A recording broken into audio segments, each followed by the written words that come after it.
A gente viu aí, por conta de duas questões, nós mergulhamos nos últimos 30, 40 anos numa limitação acerca de quem é o Espírito Santo e a sua obra. Potencializada pelo crescimento do neopentecostalismo no Brasil, que enxerga o Espírito Santo apenas como mover, ou seja, o mover do Espírito Santo como o próprio Espírito Santo, sendo o mover apenas uma parte dele, ou aquilo que ele pretende conosco, e limitando ele somente nessa área. E pelo crescimento do humanismo dentro da igreja, ou seja, na teologia nós chamamos isso de antropocentrismo, ou seja, o homem no centro das ações de Deus. O mais importante é o homem e não o Senhor, e tudo é de Deus para o homem, por conta da sua grande importância.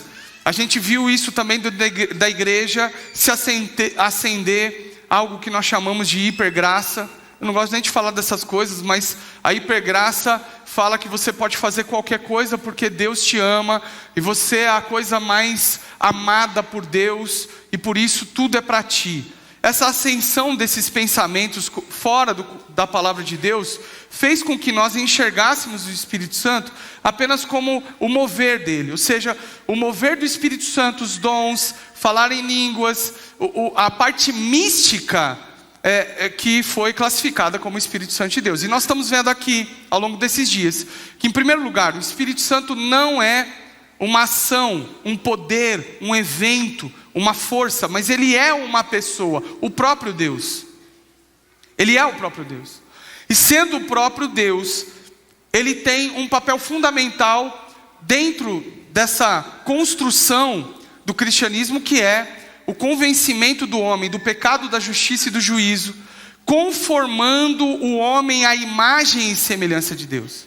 Ou seja, nós precisamos adorar o Espírito Santo, se relacionar com Ele. E sua principal obra, presta atenção no que eu estou falando, a sua principal obra e evidência, ou seja, a evidência principal que um homem e uma mulher é cheia do Espírito Santo, não é o barulho a partir dele, não é o poder que emana a partir dele, mas a principal evidência é o homem ser transformado à imagem e semelhança de Jesus. É a santidade, é a santificação. A transformação do caráter, a transformação da mente, a transformação das ações, sermos salvos e crescermos à medida com que relacionamos com Ele. Essa é a principal função dele. Ou seja, Ele, uma vez relacionando comigo por meio da palavra, Ele me conduz por meio da palavra ao arrependimento, a convicção do pecado, da justiça e do juízo, e por meio do arrependimento, então, completando a obra de redenção, eu recebo o Espírito Santo. Eu não recebo o Espírito Santo em Atos capítulo 2, como propõe o neopentecostalismo.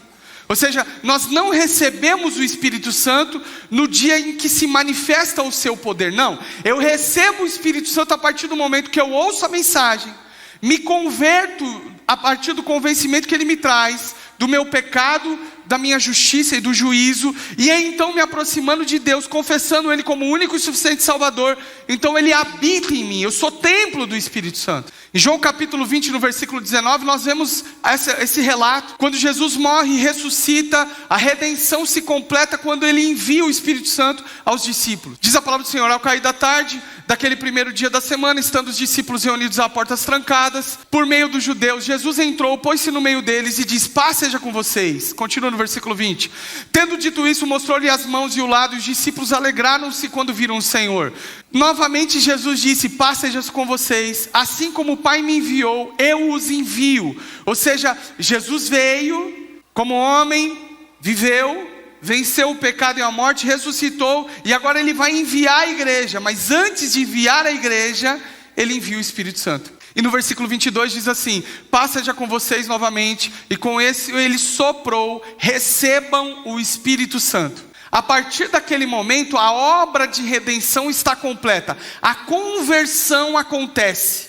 A obra de conversão, que é Jesus morto, ressurreto e o envio do Espírito Santo. E agora eles são o templo do Espírito Santo. Agora, como templo do Espírito Santo, eles são transformados à imagem e semelhança dele. O Espírito Santo vai os guiando a imagem e semelhança de Deus, a imagem e semelhança do seu Filho Jesus. Ou seja, a principal evidência do batismo com o Espírito Santo não é o mover, mas é justamente o quanto eu estava perdido nos meus delitos e pecados, e o quanto agora eu estou sendo transportado para o reino da sua maravilhosa luz, o quanto eu fui transformado por esse poder. Falamos isso no primeiro domingo. No segundo domingo, então, vimos que eu, a partir de agora, templo do Espírito Santo, convertido, entregue ao Senhor, e como templo do Espírito Santo, não dá para viver mais como nós vivíamos, a vida pelo Espírito. O apóstolo Paulo vai escrever a carta de Romanos, no capítulo 8, ele vai falar sobre isso. O que é uma vida pelo Espírito? É uma vida agora transformada, não mais escravo do pecado, mas agora livre do pecado, não mais escravizado pelo pecado, agora livre dele, ou seja, a partir do momento que eu sou templo do Espírito Santo, conformado à imagem e semelhança dele, dia após dia, eu vou abandonando os pecados, a prática do pecado, não porque alguém me ensina, não porque alguém me pede, não é um pedido do pastor da igreja, agora faz assim, faz assado, não é um conjunto de regras escritas, agora é o próprio Espírito em mim, transformando a minha vida, me alterando, me transformando, mudando a minha maneira de pensar, transformando a minha maneira de viver e de responder às demandas da vida.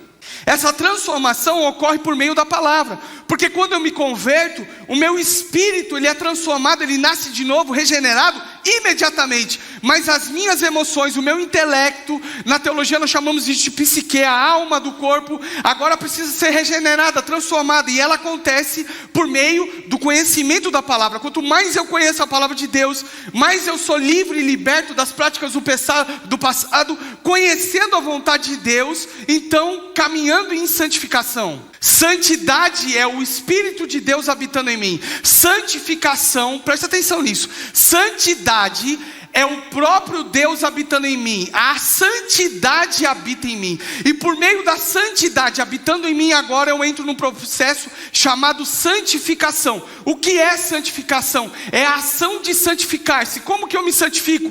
Por meio do conhecimento da palavra, da oração, do relacionamento com o Espírito. Então ele vai me libertando do pecado, da escravidão. Não dá para ser um homem cheio do Espírito Santo, uma mulher cheia do Espírito Santo, e continuar, por exemplo, vivendo a sua vida pregressa. Eu falo isso aqui, não dá para viver cheio do Espírito Santo e viver em pecado de fornicação, indo para o motel, fazendo sexo fora do casamento. Não dá para ser um homem, uma mulher cheia do Espírito Santo e continuar mentindo. Não dá para continuar cheio do Espírito Santo ou ser cheio do Espírito Santo e continuar em vícios. Não dá, é impossível. Dentro do mesmo lugar não pode habitar espíritos diferentes. Não jorra de mim, da mesma fonte, água doce e água salgada. Não dá, eu sou luz. E isso não acontece por meio da prática religiosa. Acontece por meio da regeneração do Espírito habitando em mim. Ou seja, a igreja não tem poder, o pastor, o padre, sei lá, não tem poder para chegar em você e falar o seguinte, ó, faz isso aqui porque agora você é crente, ou você agora é cristão. Essa mentalidade, agora eu sou cristão, eu tenho que parar com isso, parar com aquilo outro, isso tudo é obra humana. A igreja não pode chegar aqui, o evangelho não é pregado ensinando você a vestir uma roupa, a usar ou não usar brinco, a usar ou não usar maquiagem, a pôr ou não pôr uma roupa XYZ. Ninguém pode fazer isso e chamar isso de evangelho. Não, o evangelho é Jesus morreu em nosso lugar, estando nós ainda mortos em nossos delitos e pecados, e se eu, convencido pelo Espírito de Deus, aceito essa verdade, me entrego a Jesus, e a partir da entrega eu sou templo do Espírito Santo, e como filho, como templo, eu sou transformado. Então a obra não é de fora para dentro, é de dentro para fora. Por isso que o Espírito Santo, antes de explodir, antes de ser evidenciado em poder, ele me implode. Desconstrói os meus sofismas, desconstrói aquilo que eu conheço, desconstrói a cultura vigente, desconstrói aquilo que eu crio dentro de mim para fazer alguma coisa, ou viver alguma coisa, ou tive experiência de algo. Ele desconstrói, como vaso nas mãos do oleiro, ele quebra e faz de novo. E esse fazer de novo é a partir da palavra de Deus. Nós vimos isso domingo passado. Tá, então eu recebi o Espírito Santo por meio da conversão, sou templo do Espírito Santo e ele habita em mim, é uma pessoa que eu devo me relacionar. A partir desse relacionamento eu sou transformado à imagem e semelhança dele, convencido do pecado, da justiça e do juízo. E agora eu preciso de algo importantíssimo, que vai transformar homens comuns em homens extraordinários, que é a manifestação do poder do Espírito. Manifestação do poder. Primeiro, havia uma ordem. Qual era essa ordem? Ficar em Jerusalém até que do alto nós, ou os discípulos, fossem cheios do poder. Por que o poder agora acontece? Semana que vem eu vou falar sobre os dons a partir do poder. Hoje eu quero falar sobre poder. Por que o poder é enviado? Por que o poder deve explodir dentro de mim a partir de agora? Primeiro me transformando a imagem, transformando a minha vida, mudando o meu caráter, e só depois então explode e as obras começam a transbordar a partir da ação do Espírito Santo. Porque não dá para entender que a obra do Espírito Santo, o poder manifesto do Espírito Santo, é aquilo que me traz perfeição e salvação. Se fosse o resultado do que eu faço, Jesus não falaria: olha, naquele grande dia, chegarão lá e dirão: mas Senhor Jesus, em seu nome expulsei demônio, falei em língua, curei enfermo. E Jesus vai falar o quê?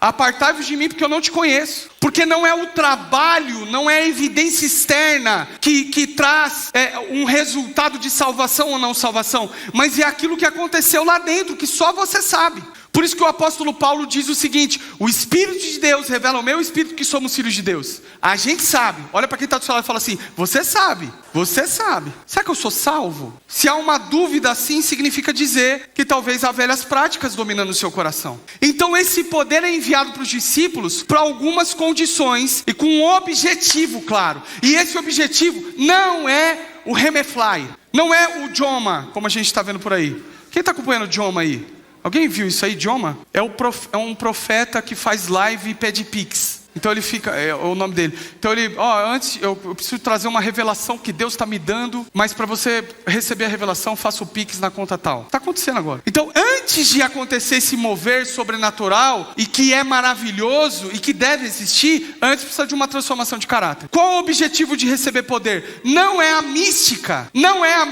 mas tem alguns objetivos que estão claros no texto. Atos capítulo 1, abra comigo em nome de Jesus, versículo 4. Diz assim: certa ocasião, enquanto comia com eles, deu-lhes a seguinte ordem: não saiam de Jerusalém, mas esperem pela promessa do meu Pai, da qual falei a vocês. Versículo 5: pois o João batizou com água, mas dentro de poucos dias vocês serão batizados com o Espírito Santo. Numa linha temporal, esse diálogo foi antes de acontecer João capítulo 20, Lucas está descrevendo. Aí eles recebem o Espírito Santo. Receberam o Espírito Santo, há uma ordem. Qual é essa ordem? Ficar ali, esperar. Para que eu receber o poder? Vamos ler aqui, em nome de Jesus, no versículo 4 de Lucas. Aliás, no capítulo 4 de Lucas. Não precisa abrir não. Lucas capítulo 4. Primeira coisa: por que você recebe o poder de Deus, ou se manifesta o poder de Deus na minha vida? Qual é o objetivo do poder do Espírito Santo? Primeiro lugar, Jesus foi batizado, abriu-se o céu, uma pomba desceu sobre ele. É esse o símbolo da nossa igreja, uma pomba descendo, simbolizando o Espírito Santo. Uma pomba desceu sobre ele, e ele então foi cheio do Espírito Santo. Para quê? Primeira coisa, primeiro objetivo, resultado dessa manifestação de poder, ou do envio do poder: resistir às tentações. Jesus recebeu o Espírito Santo, não orou em línguas, não sapateou, não girou no manto. Pelo contrário, o Espírito de Deus levou, o mesmo Espírito que o batizou, leva ele agora no deserto para ser tentado. O poder do Espírito Santo é fazer com que pessoas comuns se transformem em pessoas extraordinárias. Não na mística, mas uma pessoa extraordinária para viver uma vida ordinária. Vencer a tentação, vencer os pratos oferecidos por Satanás, vencer as tentações. Por que eu sou cheio de poder? Para vencer as tentações. Por isso que não há desculpa: eu pequei porque minha carne é fraca, olha, pequei e caí porque eu não aguentei. Mentira! O poder do Espírito Santo que nós recebemos a partir do momento que ele está em nós é justamente para vencer o pecado, para vencer a tentação. O mesmo nível de tentação tem a mesma proporção de porta aberta para você sair, para você fugir. Jesus recebeu o Espírito Santo, foi para o deserto ser tentado, e no deserto tentado, foi tentado nas suas necessidades físicas, fisiológicas, emocionais, e todas as tentações Jesus venceu. Por que eu recebo o poder? Antes da mística, é para vencer o pecado. Segundo lugar, meu irmão, que está no texto de Atos capítulo 1, e a gente vai lá ler ele. Segunda coisa, o poder é enviado para nos tirar da teoria e nos inserir na prática. Quando Jesus diz: olha, fica aqui porque vocês vão ser revestidos de poder, a primeira coisa que eles fazem é perguntar: Então os que estavam reunidos lhe perguntaram: Senhor, é neste tempo que vais restaurar o reino de Israel? Jesus no versículo 7 vai dizer: não compete a você saber. O poder do Espírito Santo, em primeiro lugar, ele me faz forte contra as tentações e contra o pecado. Segundo lugar, ele me tira da teoria e me leva para a prática. O poder do Espírito Santo não é para ser discutido, não é para ser avaliado, é para ser exercido. Vida extraordinária, homens extraordinários numa vida ordinária. Terceira coisa que nós recebemos como objetivo do poder. Versículo 8. Diz assim: mas receberão poder quando o Espírito Santo descer sobre vocês, e serão minhas testemunhas. Diga comigo, testemunhas. Terceira obra do poder do Espírito Santo em mim, ou a necessidade do poder. Primeiro, me vencer, me fazer forte contra o pecado, contra as tentações. Segundo, me tirar da teoria, me levar para a prática, para a ação. Terceiro lugar, ser testemunha. Para que eu recebo o poder? Para testemunhar. Testemunhar. E como que eu testemunho? Com autoridade, com intrepidez. Em Atos capítulo 4, nós vemos isso no versículo 29, quando o Lucas conta sobre o pedido dos discípulos, a partir do envio do Espírito Santo. Ele diz: agora, Senhor, considera as ameaças deles. Eles estavam sendo ameaçados. Capacita os seus servos para anunciar a tua palavra corajosamente. Esse testemunhar é de maneira corajosa. É por isso que eu recebo poder. Eu recebo o poder do Espírito Santo, ou seja, explode agora a evidência para fora. Não só com sinais, mas para resistir ao pecado, em primeiro lugar. Segundo, para me tirar da teoria e me levar para a prática. Terceiro lugar, para eu testemunhar aquilo que Deus fez em minha vida. E essa palavra testemunha aqui no grego é mártire. Mártire é testemunhar até a morte. Ou seja, agora não são mais homens com medo. Pedro, antes do batismo com o Espírito Santo e com fogo, um homem cheio de temores, colérico, que mais? Sanguíneo, arranca a espada e arranca a orelha do soldado. Mas na hora que o bicho pega, ele: não conheço esse homem não. Oscilando em suas emoções. Agora não, um homem seguro, cheio do Espírito Santo, que não tem medo da morte. Quem está comigo, diga amém. Fala para quem está do seu lado: você recebe poder para morrer. O poder de pregar o Evangelho.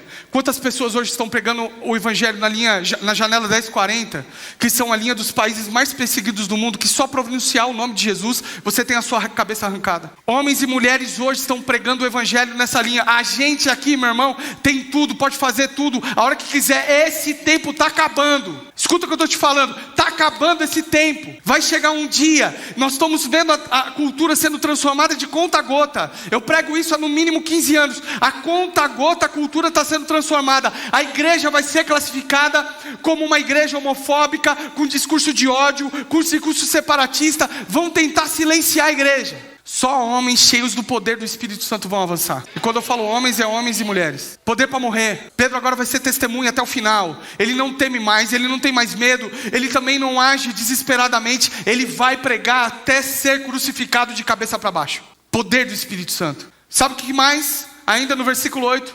Poder para perdoar. Mas receberão poder quando o Espírito descer sobre vocês, para ser testemunha em Jerusalém, em Judeia, Samaria. Quando nós vemos a palavra Samaria ali, talvez para mim, para você que não entende tanto o contexto cultural, fica distante de entender o porquê do poder para perdoar. Mas quando nós entendemos o contexto cultural, Samaria era odiado por judeus. Era um lugar excluído, lugar considerado impuro. Eram considerados porcos impuros. Quando Jesus fala com a samaritana no poço, o povo fica em choque. Como Jesus está falando com uma mulher, e ainda mais sendo ela samaritana. Quando nós lemos aqui Jesus dizendo: olha, eu vou dar poder para vocês, para serem testemunhas, e testemunhas até a morte, mas só nos lugares bonzinhos e bons do contexto de vocês, não. Nos lugares que vocês vão olhar e precisar da graça e misericórdia de Deus. Poder para perdoar. Pregar em Samaria, eu vou te dar um símile para você entender. É a mesma coisa que alguém for pregar numa área, numa zona, num lugar só de estupradores, numa zona da cadeia. Aqui só tem estuprador. Você entra lá e olhar eles com um olhar de graça, misericórdia e favor. É isso que está acontecendo. Poder para perdoar, poder para avançar. Homens extraordinárias numa vida ordinária. Pregar corajosamente.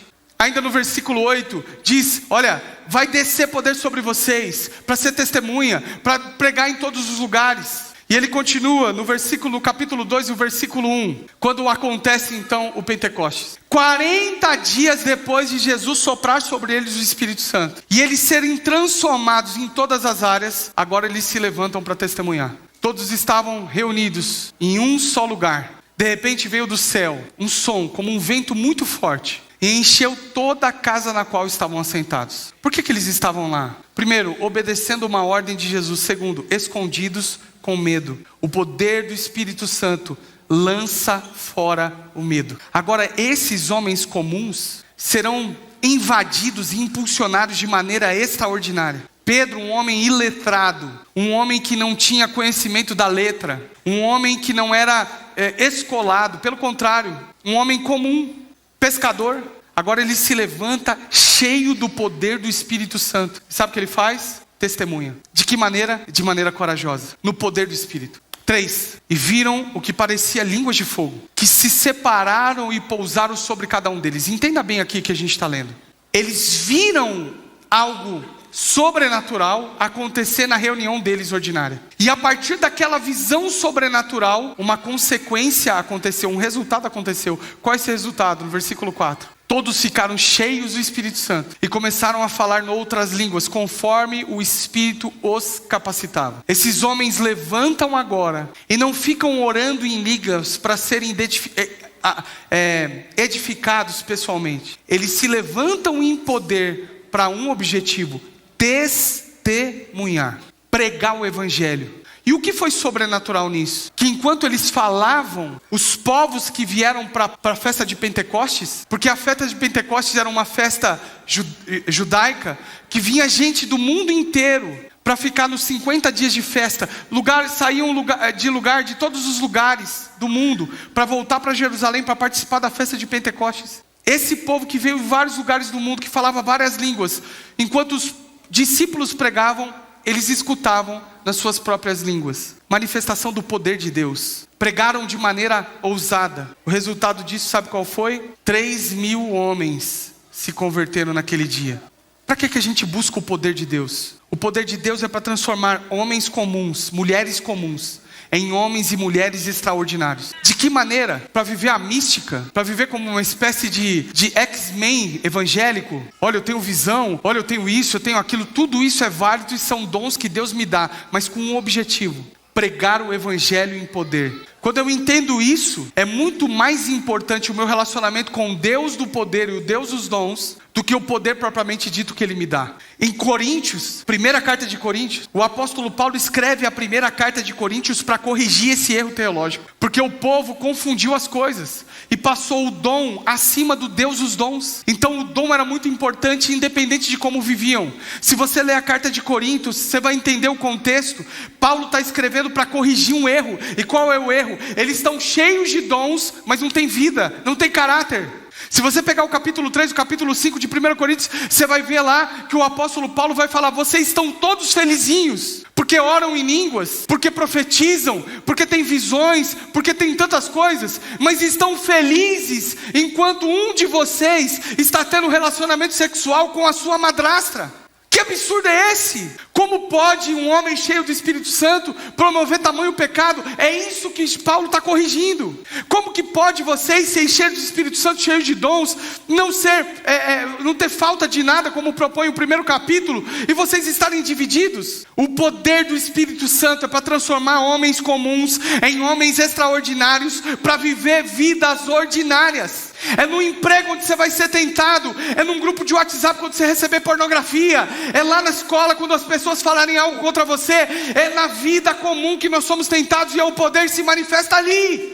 Pastor, mas e a cura sobrenatural? Eu creio, isso acontece e nós somos chamados para manifestar isso, mas esse não é o objetivo, esse não é o Espírito Santo tão somente, é parte dele. O que ele veio fazer a nós, transformarmos homens, mulheres comuns em pessoas extraordinárias que vão viver suas vidas ordinárias. A gente fala de pregação do evangelho, a gente logo pensa em plataforma, microfone, ministério. Quantas coisas nós ouvimos de besteira, de gente falando, olha, esse é o meu ministério, é um ministério. Que ministério? O ministério é de Jesus, eu só sou um instrumento. Não é o evangelho de João, não é o evangelho de Lucas, é o evangelho de Jesus, segundo João, segundo Lucas. Eu não tenho um ministério, é o ministério de Jesus. Eu sou um instrumento pelo qual, na minha vida ordinária, manifesto coisas extraordinárias.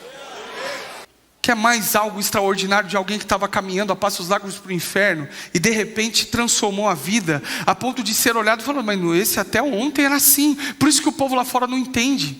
Ué, mas até ontem estava lá fazendo tudo errado e agora diz que é crente? Sabe por quê? Porque a mente está enraizada em entender e achar que é por meio das ações que nós somos transformados. Não, Deus os transforma para que a partir daí as nossas ações sejam transformadas. É a partir de nós fluindo. Os discípulos saíram dali e não foram mais o mesmo. Levantaram dali a partir do momento que foram revestidos de poder e foram testemunhas. Quando Pedro, Tiago e João começam a pregar e o evangelho começa a acontecer, o povo começa a ser perseguido e morto. Há uma perseguição em Jerusalém tamanha que o povo foge para vários lugares. Matam Tiago, matam Estevão. Só que esses homens não param de pregar o evangelho. Sabe por quê? Porque eles estão cheios do Espírito Santo e do poder. Você quer ver uma pessoa cheia do Espírito Santo e do poder? É no meio do caos, da angústia, como ele se comporta. Quantos no meio da pandemia morreram de medo e não entenderam nada do que estava acontecendo, se fecharam, se trancaram, desenvolveram síndrome de pânico, ansiedade, tantas coisas. Mas pastor, é uma doença mundial, eu entendo e não estou minimizando ela. Quantas pessoas foram vitimadas? Mas a postura da igreja, pelo menos aqui nós agimos diferente, tinha que ser diferente. A postura da igreja era agora se levantar para pregar. A postura da igreja agora não era se acovardar diante das adversidades, não. É de enfrentar, porque isso é o resultado de homens e mulheres cheios de Espírito Santo. Quem está falando aqui em nome de Jesus? Portanto, a manifestação do poder, ela tem um objetivo. O poder enviado tem um objetivo, nos transformar, nos restaurar. A manifestação do poder agora é para que a gente pregue, para que a gente avance, para que a gente vá como igreja. O meu sonho para Jundiaí, meu irmão, é homens e mulheres, crianças e adolescentes tão cheios do Espírito Santo, tão cheios do Espírito Santo, que vão sair agora por essas ruas e vão impactar restaurantes, lojas, escolas, tantos lugares. A gente está tão acovardado que a gente está com medo do mundo influenciar nossos filhos. Medo de sermos influenciados. Nós recebemos poder justamente para o contrário, para ir, avançar, pregar, transformar os espaços. Há tantas ideologias, meu irmão, nenhuma delas são de Deus, mas nós estamos calados, pelo contrário, recebemos poder para isso mesmo, para se levantar e pregar o evangelho. Enquanto nós estamos, entenda uma coisa, eu não estou criticando a igreja, não faço isso. Esse não é o meu papel. Enquanto a gente está discutindo poder, quem fala mais em língua, quem profetiza mais, quem cura mais, o povo está padecendo. Precisamos de maneira una se levantar, cheios do poder de Deus e falar o seguinte: se está vindo contra nós, nós vamos se levantar para pregar o evangelho em poder, sem medo, testemunhas da morte, poder para perdoar, para enxergar o outro, o perdido e uma classe que está distanciada como alvo da graça e da misericórdia de Deus. Poder para sair daqui, meu irmão, e ver a transformação dentro da minha casa. Poder para sair daqui e ver a transformação na minha rua. Poder para sair daqui e ver meus filhos e meus parentes convertidos. E não é convertidos para um evangelho mequetrefe que vai falar de dinheiro, que vai falar de prosperidade, que vai falar de conforto emocional. Não, um evangelho de verdade. Jesus morreu pelos nossos pecados, ressuscitou ao terceiro dia, enviou o Espírito Santo, e a partir de agora, cheio do Espírito Santo, são transformados. Quem está entendendo? Diga amém. Para isso que o poder veio. Transformar homens e mulheres comuns em homens e mulheres extraordinários que vão viver uma vida ordinária. A vida cotidiana. Você pode ser cheio do Espírito Santo, cheio de poder de Deus lá na sua empresa. Você pode ser cheio do Espírito Santo, cheio do poder de Deus na escola, em todos os lugares. Deus chamou para isso. É para isso. A gente espiritualizou o chamado. Eu sou chamado por Deus para pregar. E aí eu quero pregar na igreja, quero pregar na plataforma, quero pregar no microfone. E se eu não consigo, eu saio da igreja e ainda saio falando mal. Lá eu não tive espaço ou oportunidade. Quem está entendendo o que eu estou falando aqui em nome de Jesus? Eu sou um músico, eu quero tocar na plataforma. Porque se eu não tocar na plataforma, eu não sou visto. Se eu não sou visto, eu não estou exercendo o meu ministério. Que ministério? Eita, gritei agora. Que ministério? A pastora Bia olhou para mim. Que ministério?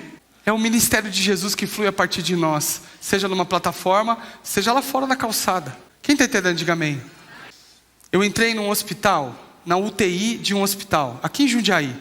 Cheguei no hospital, tinha uma menina, inclusive eu queria que esse vídeo chegasse até ela, porque eu perdi o contato dela.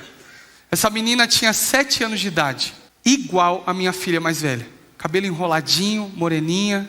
Eu cheguei no hospital, ela estava inchada, parecida com essa caneca aqui a cor, inchada. Eu entrei na UTI, a mãe me abraçou, desesperadamente chorando e falando, faz alguma coisa. Meu coração de pai arrebentou naquele momento. O médico disse, ela teve uma pneumonia, se transformou em bacteriana, os 2 pulmões pararam, e agora ela está com uma asepsia, se eu não me engano o nome, que é quando a bactéria espalha pelo corpo inteiro. O médico olhou para mim e falou assim, não há mais nada para fazer. Eu, cheio do poder do Espírito Santo, encostei no pé dela, no calcanhar dela, assim, no tornozelo, segurei e fiz uma simples oração. Não orei em línguas, não alterei meu tom de voz. Falei, Jesus, eu não posso fazer nada, eu não sei nem o que falar, mas em nome de Jesus, cura essa menina. Cura ela, eu creio no teu poder, na tua unção que nós opera, eu creio no teu nome. Tirei a mãozinha do calcanhar dela, saí da UTI, a mãe desesperada. Eu entrei no carro, eu, a Cris e o Michel que me acompanharam, lá de Louveira. Quando nós estávamos indo para a igreja, toca o meu telefone. Pastor, a menina acordou agora. Quem está entendendo o que eu estou falando aqui em nome de Jesus? Poder do Espírito Santo para tocar nos enfermos e eles ficarão curados. Mística? Não.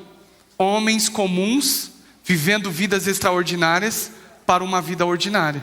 Você está entendendo, sim ou não? Você não precisa de uma manifestação, você não precisa do arrepio. A gente é a geração do arrepio, da sensação. Você vem para o culto, e se você sentir na hora do louvor um arrepio e chorar, você fala, ai Deus, foi tão maravilhoso, eu senti Deus. Mas se você vier e não sentir nada, você vai falar, o culto foi frio. Estava frio o culto hoje. O pastor falou tão bonzinho hoje, porque ele estava com dor de cabeça. Deus não estava ali não. Quem está entendendo, diga amém. Não é o culto para você, é de você para Deus. E se de fato está frio, é porque você está esfriado. Você está pensando na sensação, no arrepio. Você pode ser cheio do Espírito Santo sem uma música. Você pode sentir a presença de Deus. Você pode orar em línguas a qualquer momento. Você não precisa escutar uma música que fala no seu coração, para ser a música da época, do momento, da moda, para você orar em línguas. Não, você pode orar no seu quarto, no seu carro, fazendo as coisas no trabalho. Você pode fluir do poder de Deus, lavando uma louça em casa. Você pode fluir do poder de Deus quando você entra no quarto do seu filho, da sua filha, e você só coloca a mão ali, o poder de Deus vai, Ele está te acompanhando.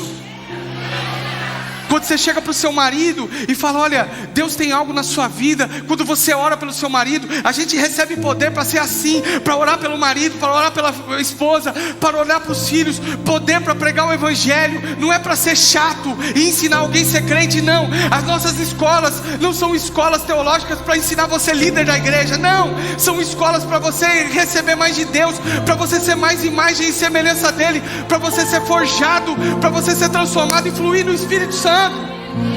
Fluir. Conheço gente frustrada que não orou em línguas e que falou, pastor, eu não sou batizado com o Espírito Santo, eu não sou nem se sou crente, porque eu não oro em línguas. Meu irmão, me conta a sua história. Não, pastor, olha, eu era viciado em álcool, eu era viciado em pornografia, eu era viciado em adultério, eu cometia tudo isso, mas o dia que o Espírito Santo tocou no meu coração, eu nunca mais fui o mesmo, eu fui a vida transformada, mas eu não oro em línguas, eu não sou crente. Que conversa é essa? Eu estava afim aqui de sair correndo, girar no manto, falar em mistério aqui, mas é isso que Deus nos chama. O que adianta eu ficar falando em línguas aqui e ninguém entender nada? Quem está entendendo, diga amém. O que a gente precisa é de poder para sair lá e transformar essa sociedade. E vai acontecer por meio de você. Não é pelo pastor, não é pelo líder da igreja, não são pelos pastores, são por todos nós, todos somos responsáveis. A gente está vivendo um avivamento há 6 anos e ninguém percebeu. Ou se percebeu, a gente está ainda meio anestesiado. Todo mundo que vem de fora para cá fala assim, vocês estão vivendo um avivamento extraordinário, maravilhoso, e a gente está aqui e não está entendendo. Talvez não tenha o que você imagina, um culto que não para mais, pessoas caídas no chão, pessoas babando no chão, pessoas girando no chão, pessoas orando em línguas. Talvez não tenha isso, mas tem vida transformada, cura de câncer, tem família restaurada, tem gente sendo curada, poder do Espírito Santo fluindo. Comum, gente. A vida com Deus não é comum, é extraordinária, mas é para uma vida comum, ordinária. Uma vida ordinária, que eu vou trabalhar, que eu vou levantar, que eu vou passar pelas dores, pelas enfermidades, pelos problemas financeiros. Nada muda, porque eu estou cheio do Espírito Santo, estou cheio do poder. Que choro, que fico enfermo, que vai ter problema, mas a gente está cheio do poder. Nada nos separa desse amor. Quem está entendendo essa realidade aqui em nome de Jesus? Então vai. Pastor, e a mística? Vou falar semana que vem. Vou falar sobre os dons semana que vem. Dom. Para que serve o dom? Por que Deus enviou? Quais são os dons? Nós vamos falar sobre isso. Mas antes dos dons, tem que entender quem é o Espírito Santo, o que Ele faz em mim e agora o que Ele faz a partir de mim. A gente está construindo isso, ó. Se coloca de pé.